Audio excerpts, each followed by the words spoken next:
રાજકોટની ઘટના બાદ સુરતમાં ઘોડા છૂટી ગયા બાદ તબેલાને તાળા મારવા જેવો ઘાટ સર્જાયો છે। સુરત મહાનગરપાલિકા દ્વારા એક જ દિવસે શાળા, કોલેજ, હોસ્પિટલ, રેસ્ટોરન્ટ, સિનેમાઘર સહિત 109 મિલકતોને સીલ મારવામાં આવ્યા છે। Rander zone, Athwa zone, Katargam zone, Udhna અને બી ઝોન સહિત વરાછા ઝોનમાં આવેલા mall, shopping centre, textile market, commercial complex જેવી મિલકતોને સીલ મરાયા છે। મહત્વનું છે કે આ દરેક મિલકતો પાસે ફાયર સેફટી અને બીઓસીના પુરાવા અંગે કાર્યવાહી હાથ ધરાઈ હતી। જો કે ફાયર સેફટી અને બીઓસીના પુરાવા ન હોવાથી આ મિલકતોને તાત્કાલિક સીલ કરાયા છે।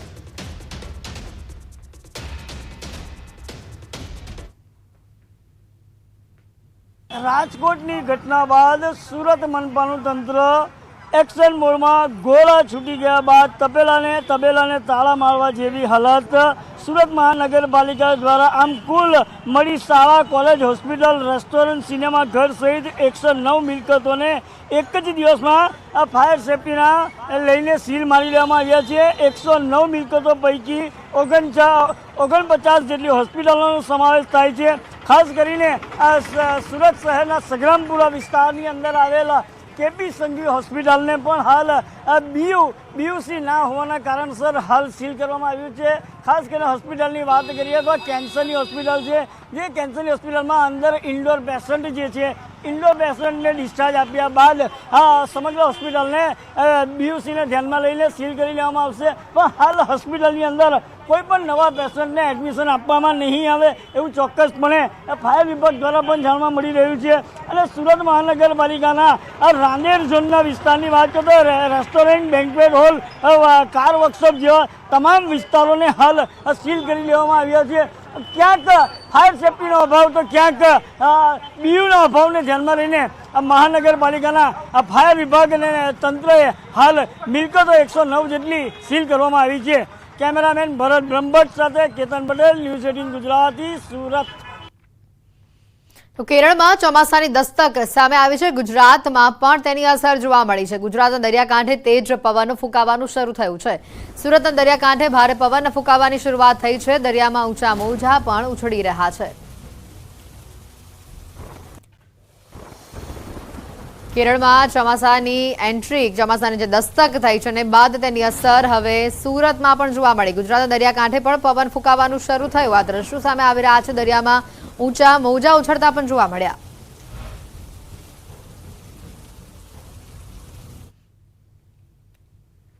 અને આજ મુદ્દે વધુ માહિતી મેળવીશું। સંવાદદાતા કેતન અમારી સાથે સીધા અહીંયા જોડાઈ ચૂક્યા છે। કેતન, જે રીતે ગુજરાતના દરિયાકાંઠા પર પણ હવે અસર જોવા મળી રહી છે, ચોમાસું નજીક છે, વધુ માહિતી શું અને હાલ શું પરિસ્થિતિ?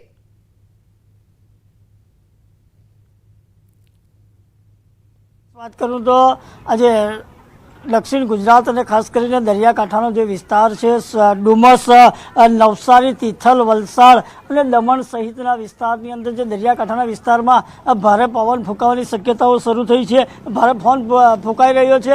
તો બીજી તરફ ખાસ કરીને જે ભેજવાળા વાતાવરણને 40 કિલોમીટર ઝડપે પવન ફૂંકાઈ રહ્યો છે, અંદાજિત એ પ્રમાણે હવામાન ખાતે આગાહી કરી હતી। અને ચોમાસું જેમ નજીક આવી રહ્યું છે તેમ દરિયાકાંઠે પવન પણ વધારે ફૂંકાઈ રહ્યો છે। અને ખાસ કરીને હાલ વેકેશનનો પણ માહોલ હોય અને ડુમસના દરિયાકાંઠે સહેલાણીઓ પણ ઉમટી રહ્યા છે। દ્રશ્યની અંદર જોઈ શકો છો કે આ ડુમસના દરિયાકાંઠે હાલ આ પ્રવાસીઓ પણ વધુ દેખાઈ રહ્યા છે। અને ખાસ કરીને વરસાદ, ચોમાસું નજીક હોય જે અંતર્ગત દરિયાઈ ભેજવાળા પવનોનું પણ પ્રમાણ વધુ જોવા મળી રહ્યું છે। અને ચોક્કસપણે કહી શકાય એમ છે કે હાલ આજે 30 થી 40 કિલોમીટરની હવામાન ખાતાની આગાહીના પગલે હાલ આ પવન ફૂંકાઈ રહ્યા છે। અને શહેરી વિસ્તારની અંદર પણ 20 થી 25 કિલોમીટરની ઝડપે પવન ફૂંકાઈ રહ્યા છે એવું હવામાન ખાતાનું ચોક્કસ આગાહી મુજબ જાણવા મળી રહ્યું છે। બિલકુલ કેતન, ચોક્કસથી કહી શકાય કે હવામાન વિભાગ દ્વારા પણ જે રીતે આગાહી કરવામાં આવી છે 15 જૂનની આસપાસ ગુજરાતમાં ચોમાસું વિધિવત રીતે દસ્તક દઈ દેશે, એની અસર જે અત્યારે જોવા મળી રહી છે। ખાસ કરીને સુરતમાં ગરમીનો પારો અત્યારે ક્યાં પહોંચ્યો છે અને જો વરસાદના દિવસો નજીક છે તો તંત્ર તરફથી આગોતરું કોઈ આયોજન કરવામાં આવ્યું છે? જે ચોક્કસ વાત કરું તો હાલ જે આજે સુરતની અંદર ગરમીનો પારો 35 થી 37 ડિગ્રી જેવું તાપમાન બતાવી રહ્યું છે। અને ખાસ કરીને આ જે વહીવટી તંત્ર છે એના તરફ એની પર પ્રી મોન્સૂનની પણ કામગીરીઓ હાલ ચાલી રહી છે. સુરત શહેરમાં મનપાનું તંત્ર પણ સફળ જાગીને પ્રી મોન્સૂનની કામગીરીઓ પણ કરી રહ્યા છે. અને ખાસ કરીને આજે ચોમાસું નજીક છે, જે અંતર્ગત પવનની ઝડપ પણ વધી રહી છે અને ભેજવાળું વાતાવરણ પણ હાલ દેખાઈ રહ્યું છે. વાદળછાયું વાતાવરણ પણ જોવા મળી રહ્યું છે. કેતન, આભાર માહિતી બદલ.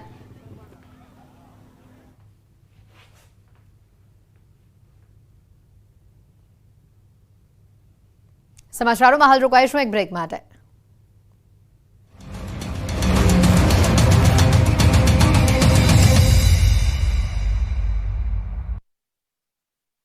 अपने आप આ બાજુ ગોંડલમાં આરોપી રાહુલ રાઠોડના ઘરે પોલીસે તપાસ કરી. પોલીસની ટીમ રાહુલ રાઠોડના ઘરે પહોંચી. આરોપી રાહુલને સાથે રાખી ઘરે તપાસ કરવામાં આવી રહી છે. આ બાજુ રાજકોટ ટાઉન પ્લાનિંગ બાદ ફાયર વિભાગમાં અધિકારીની પૂછપરછ થઈ. ફાયર ઓફિસર બીજે ઠેબાની પૂછપરછ કરવામાં આવી. આ કાંડને લઈને રાજકોટ કોંગ્રેસનું વિરોધ પ્રદર્શન. ગાયત્રી બા ધ્રુસકે ને ધ્રુસકે રડ્યા.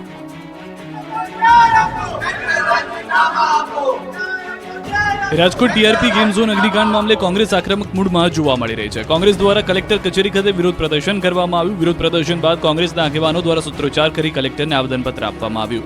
સાથે જ આરોપીઓ સામે સખત કાર્યવાહીની માંગ પણ કરવામાં આવી. આ સમયે હૈયું કંપાવી દેતી ઘટનાને લઈને કોંગ્રેસ નેતા ગાયત્રીબા ભાવુક થયા હતા અને ધ્રુસકે ને ધ્રુસકે ચોથા રાસુએ રડી પડ્યા હતા. રડતા રડતા ગાયત્રીબા વાઘેલાએ કહ્યું કે આવી ઘટના ક્યારે ન બને. માસૂમોના મૃત્યુ થયા તો તટસ્થ તપાસ કેમ નહીં. સુરતના પુણા વિસ્તારમાં ખાનગી શાળા સીલ મરાતા વિરોધ. રાજકોટમાં આગની ઘટના બાદ ગાઢ નિંદ્રામાં સૂતેલું તંત્ર સફાળું જાગી ગયું છે. દેખાડો કરવા રાજ્યભરમાં ફાયર સેફટીને લઈને તપાસના નાટક શરૂ કરાયા છે. ત્યારે સુરતના પુણા વિસ્તારમાં ખાનગી શાળાઓમાં સીલ મારી દેવામાં આવી. શાળા બંધ કરાતા વિરોધનો વંટોળ શરૂ થયો. પુણા ગામમાં ફાયર અને પાલિકાની ટીમે તપાસ હાથ ધરી હતી. 20 વર્ષથી ચાલતી નાલંદા શાળામાં ફાયરને લઈને તપાસ કરવામાં આવતા આ શાળામાં ન તો કોઈ ફાયરના સાધનો હતા, ન તો ફાયર એનઓસી હતી. છતાં ગેરકાયદે 20 વર્ષથી બિલ્ડિંગ ધમધમી રહ્યું હતું, જેથી શાળાને સીલ કરાતા ખાનગી શાળા મંડળ સંચાલન સમિતિ દ્વારા વિરોધ કરવામાં આવ્યો. સમિતિ દ્વારા ફાયરની એનઓસી હોવા છતાં બિલ્ડિંગ ગેરકાયદેસર બતાવી સીલ કરાઈ હોવાના આક્ષેપ કરાઈ રહ્યા છે. જ્યાં સુધી તમામ શાળાના સીલ નહીં ખુલે ત્યાં સુધી અન્ય શાળાઓ પણ બંધ રાખીને વિરોધ કરવાની ચીમકી અપાઈ.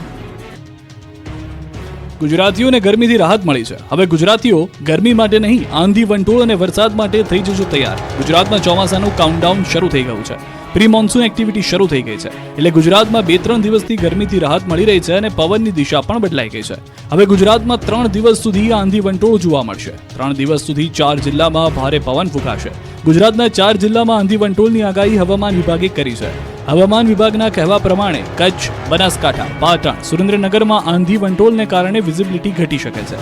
સમગ્ર ગુજરાતમાં 3 દિવસ સુધી તેજ પવન ફૂંકાઈ શકે. પવનની ગતિ પ્રતિ કલાક 25 થી 30 કિલોમીટરની હોઈ શકે, જે દરિયામાં તેજ પવન પણ ફૂંકાઈ શકે. 4 દિવસ સુધી માછીમારોને દરિયો ન ખેડવા તાકીદ. દરિયામાં પવનની ગતિ 65 કિલોમીટરની ઝડપ સુધી થઈ શકે. આ કારણે ગુજરાતમાં ગરમી ઘટી શકે છે. બુધવારે અમદાવાદમાં 44.1 ડિગ્રી તાપમાન નોંધાયું. 24 કલાકમાં 43 ડિગ્રી તાપમાન રહી શકે. ગાંધીનગરમાં 43.3 ડિગ્રી તાપમાન નોંધાયું. 24 કલાકમાં 43 ડિગ્રી તાપમાન રહી શકે. ગેમ ઝોનમાં લાગેલી આગ દુર્ઘટનામાં એક બાદ એક આરોપીની ધરપકડ થઈ રહી છે. ત્યારે હવે મોટા મગરમચ્છનો વારો છે. હવે આ ઘટનામાં આઈપીએસ, આઈએએસની પૂછપરછ કરવામાં આવશે. આ નિર્ણય ગાંધીનગર ખાતે એસઆઈટીના સભ્યો સાથે ગૃહ રાજ્યમંત્રીની સમીક્ષા બેઠકમાં થયો છે. બધા આઈએએસ અને આઈપીએસ અધિકારીને બોલાવીને પૂછપરછ માટેની સૂચના ગૃહમંત્રીએ આપી છે. કોઈ પણ હોય તે તમામની પૂછપરછ કરવામાં આવશે. 1-2 દિવસમાં જ તમામ અધિકારીઓને બોલાવવામાં આવશે અને ઇન્ટ્રોગેશન કરવામાં આવશે. બેઠક બાદ મીડિયા સાથે વાત કરતા એસઆઈટીના વડા સુભાષ ત્રિવેદીએ જણાવ્યું કે આ ઘટનામાં લોકોના જીવ ગયા છે. તેમને ન્યાય આપવા માટે જે એસઆઈટીની રચના કરી છે તેની તપાસનું રિવ્યુ કરવામાં આવી રહ્યું છે.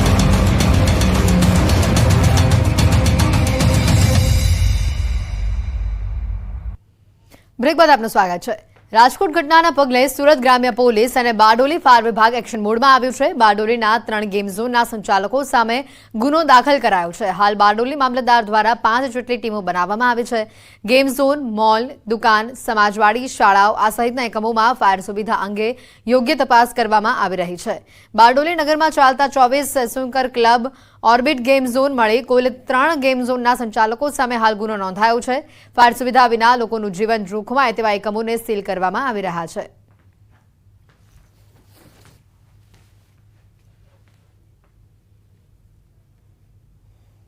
Showroom, shopping mall, coaching institute, tuition class, શાળા કોલેજો હોસ્પિટલો સમાજવાડી પેટ્રોલ પંપ સિનેમાગૃહો અને મનોરંજનના સ્થળો ઉપર તપાસ કરી અને વિગતો મેળવવા 5 ટીમની રચના કરવામાં આવેલ છે.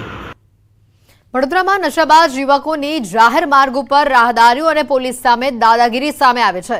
મોડી રાત્રે માર્કેટ 4 રસ્તા નજીક રિક્ષામાં દારૂની મહેફિલ માણી નશામાં ધૂત યુવકો તોફાન મચાવી રહ્યા હતા અને સાથે જ રાહદારીઓએ ઠપકો આપતા તીક્ષ્ણ હથિયાર બતાવતા રાહદારીઓમાં પણ ભય ફેલાયો હતો. ભારે હોબાળો થતા પોલીસે ઘટના સ્થળે પહોંચી નશાબાજોની અટકાયત કરી હતી. પોલીસે નશાબાજોની અટકાયત કરી આ ઘટનાના દ્રશ્યો પણ સામે આવ્યા. જોઈ શકાય છે નશામાં ધૂત લોકો રિક્ષામાં મહેફિલ માણી રહ્યા હતા. નશાબાજ યુવકોની પોલીસ સામે દાદાગીરી અને રાહદારીઓને પણ તેઓ તીક્ષ્ણ હથિયાર બતાવતા નજરે પડ્યા હતા.